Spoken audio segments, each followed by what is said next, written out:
are you today? Enjoying some nice quiet time. One of my favorite little hills out here. For me personally, I'm really tired. I'm not gonna lie. I'm really tired. Carrying me into this week is a lot of tiredness. So when I asked for messages this week on behalf of the collective, I was wondering how much of this is me, how much is it the collective, how much of it is all of that stuff being kind of interconnected and interwoven into one dimension of our shared experience. Only you will be able to tell me as I deliver the messages that were dropped on me in my meditation today for today's message for the week. So when I first dropped in, I asked what the message for the week is, and the first word that kind of dropped on my heart and spirit was, the truth is not in the sensational, but in the subtle. The truth is not in the sensational, but in the subtle. And that just kind of lit up a whole bunch of stuff for me. Immediately my mind just kind of went all over the place, because that means so much to me on a personal level in terms of as that relates to the individual and physical sensations, right? When emotions come up, we have feelings, strong feelings and strong emotions that arise. There's something there, right? But if we follow this thread of the truth is not in the sensational, but in the subtle, that would inspire me to dig deeper, right? And go beyond what is arising sensationally, what strong feelings, what strong emotions are getting pushed to the surface. It's not that we ignore those things, so we don't acknowledge them. We have to acknowledge them. We have to witness them. But in witnessing them, we also have to get beyond the surface level of what that sensation is, what that feeling, what that emotion is that is arising, and get into sort of the deeper root cause, the fundamental, more subtle I'm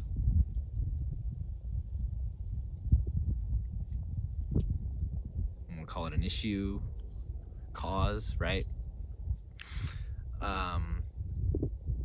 I grew up going whitewater river rafting, something my dad was really into, and at a very young age I learned how to read the water, and I was able to guide pretty young as a teenager, meaning I could call out commands to the paddlers in the group and know how to steer the boat from the back.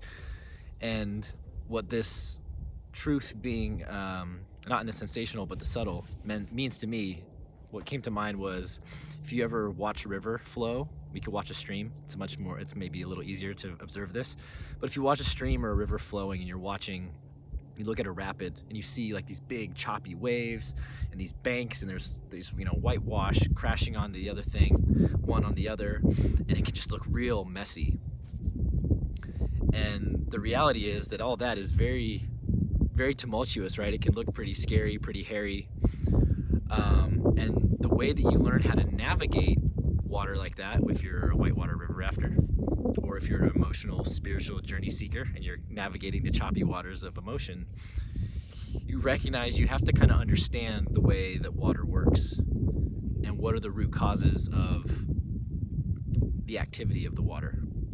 Meaning, when you see a waterfall or a rapid, it's what's underneath that you're not seeing that's the cause of that, right? And it could be maybe a tree log that's underneath the water, and it could be 6 feet underneath, but it's just the way the amount of water is pouring in and the way that it is channeled that causes it to act a certain way, right?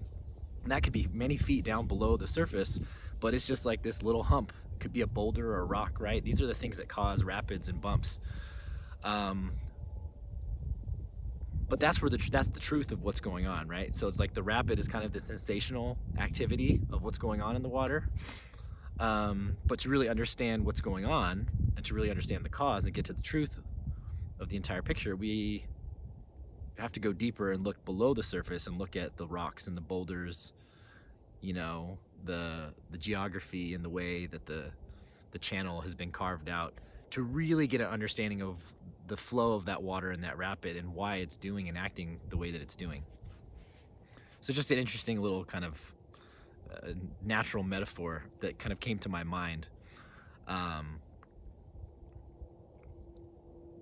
and when you get to the bottom of those things and you have an understanding, when you can figure out how to read how that works, well, it makes the rapid like a lot less scary, right? It makes it, you're able to more navigate the rapid when you get down into the nitty gritty and the truth of what's causing that water to act and why. And that's a really important thing when it comes to river rafting, because you need to be able to spot reversals or understand what causes reversals, because those are dangerous holes, right? So those are things as you're navigating a rapid,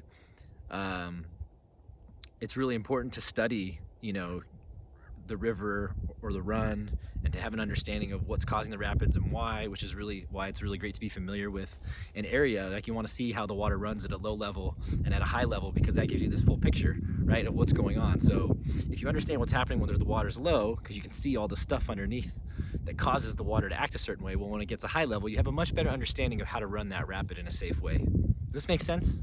I don't know how many river rafters are out there, but this is just what popped into my mind when that message came through about the truth is not in the sensational, but in the subtle. So when it comes to our personal development and our spiritual growth, and I'm asking, what's the message for the week? And at the top of the week, I'm getting emotional exhaustion. And I don't think it's just me, because this is coming up for people that I'm doing readings for as well. But I've been really, really tired the last few days. Maybe it's eclipse energy.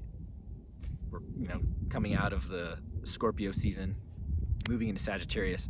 But there's like a lot of I'm just emotionally exhausted. So if you're feeling emotionally exhausted too, this is what came up as far as the energy that's carrying us into this, week. And that could be because we've been playing in the rapids, we've been getting tossed around in the sensational a little bit. But when I asked what energy and power is strong with us this week, I got rest, the power to rest. And so this very much coincides with this message about truth not being in the sensational, but in the subtle. Because if we're getting tossed around in the whitewash, in the sort of the reversal, if we're river rafting and we go over the waterfall and we hit the bottom of the rapid and we're in a reversal where the water comes back on itself, it's really hard to get out of that. And actually, the only way you get out of those is you have to find a way to drop to the bottom. So I remember, learning early on safety in river rafting, and it was like, if you get caught in a reversal, one of the things you have to do is actually take off your life jacket and you sink to the bottom so that you can get sucked out and then pop out somewhere else. Obviously, that's incredibly risky too, but sometimes that's the only way you can get out of a reversal. This is the same thing, our ability to rest and let go helps us kind of like surrender, stop getting tossed around in the whitewash that's causing this emotional exhaustion. And we're just going to rest and we're going to let it go. I don't know if anybody's ever thought of rest as being a power, or that it's a powerful thing to do, but I'm learning more and more that that's very much true. And I'm learning this week that's what we need. It's what I need. And maybe you need it too. And maybe that's why you're drawn to this message. But where you are in your power, where we are in our power as a collective, is to let go and to release and to kind of just surrender, to stop fighting and stop trying to fight the reversal, stop trying to fight the whitewash, and just kind of release a little bit. Because the unconscious influences that are with us this week isn't clearing out all the stuff that's being kicked up, right? We need to pause and give it time, because there's just stuff being cleared out, emotional stuff. So as we move through this week and recognizing that the truth is not necessarily in the sensational, but the subtle, when we talk about witnessing what's coming up, witnessing the emotions that are arising, witnessing the strong, powerful feelings and stuff that feels like tumultuous emotional whitewash. And this isn't just like heavy negative stuff. This could be really exciting stuff too, right? Because that's the other side of this whole thing, is like we can be on a high, like spinning our wheels, working really hard on a project, or just expending a lot of energy, seeing lots of people, helping people out, connecting a lot, all that kind of stuff. That's also a bit of a, that can be highly sensational as well. But those highs, there's balance to that too. So don't think of it just in terms of maybe, dark and murky and heavy emotions that come up, although that's, that comes up a lot, obviously, in Scorpio season. But recognize in the subtlety, in the stuff below the surface, that's where we find the truth. And when we kind of surrender to that, that's where we find our freedom, our ability to kind of move past the sensational, get into something more truthful, honest, see it more clearly. And in this case for us this week, it just sounds like the message that came through was like there's going to be clearing out. So anything that's coming up, it's almost like it's getting churned up before it gets pulled out down the river, right? And it's kind of distributed as like debris or something.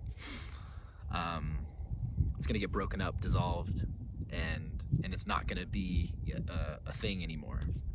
This would be the equivalent of, like, I used the example of like a tree log getting stuck in a rapid earlier, and it's like the river's going to pound on this thing, and eventually that thing's going to dislodge, and it might split apart, or it might roll down the river, and now it's not going to cause, that log's not going to cause rapids anymore. Like, that's the kind of clearing that's happening on an energetic and an emotional level within us. And so if we can see that and witness it and give it time, rather than engaging with it and trying to get all, getting tossed around with it. But if we go, okay, well, I see this, I see what's going on, well, what's causing this? And we can let go and surrender to that, what we'll see is that it's going to naturally clear itself. So we don't have to cause ourselves any unnecessary suffering, right?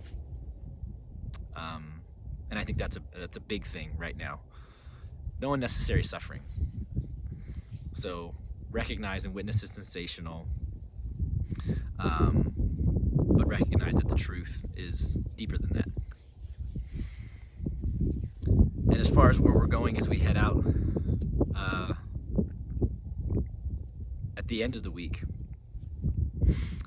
where we come out on the other end of the rapids, so to speak, after we've kind of got tossed around in the whitewash, we let go, maybe we took the light jacket off, sank to the bottom so we could get sucked out and that stuff could be cleared. Where we come out on the other end is, the words that want to come through are balance and discernment. Balance and discernment. So if the truth is not necessarily in the sensational or the subtle, or I mean, it's not necessarily in the sensational, but it is in the subtle, we come out of this with this experience and recognizing we don't have to immediately engage with those sensations, the feelings, the things that trigger us. We can give them time, and we can give them space, and that gives us a more balanced perspective of what's going on, but also allows us to be more discerning in how we move forward, right? And how we make choices and how we respond. This has been a big theme for the last several months. So I know we talked a lot about